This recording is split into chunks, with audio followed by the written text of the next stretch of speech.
Social networks are the prime source of communication today, in particular Facebook.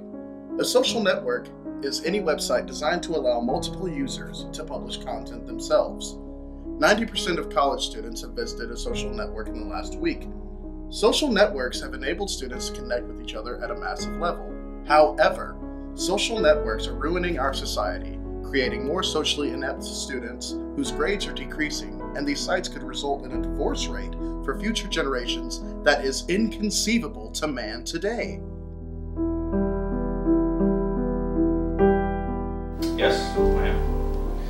I am part of a social network. Now everyone uses Facebook, so I am a member of Facebook. Yes, I am definitely a part of Facebook.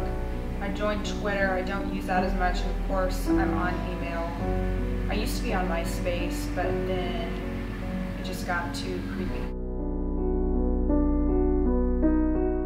Yeah, daily user.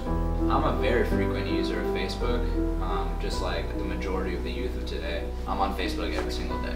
It's almost impossible to say because I have a Facebook app on my phone, and anytime I get a notification, it's almost like a text message.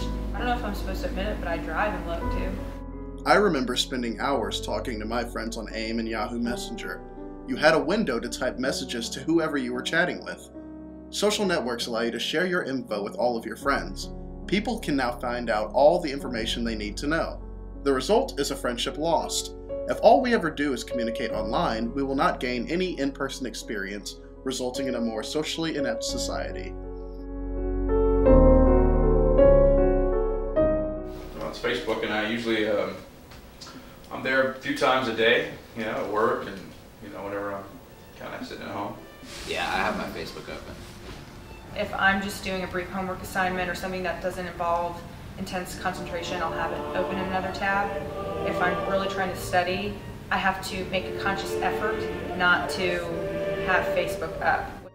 What we do know is that many students spend much of their time on Facebook each day, especially those of us in college. It is also certain that many of us visit our social networks while we study, or rather, instead of studying. Certainly, education has been on the decrease for a while and is continuing to do so each year. Perhaps the students' anxiety over expectant messages causes for a lack of focus.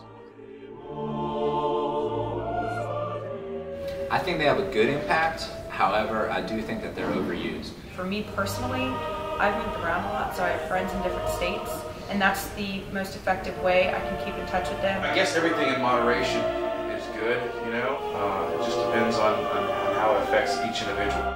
It is unquestionable that the most important aspect of a relationship is communication. If all the questions of someone's life are answered on a site, then they will usually not be mentioned in person.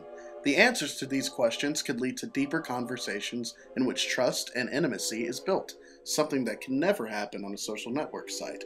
Social networks are only a representation of real life.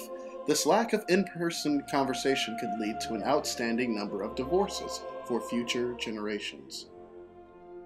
Now, for the generation below us, they don't know how to communicate.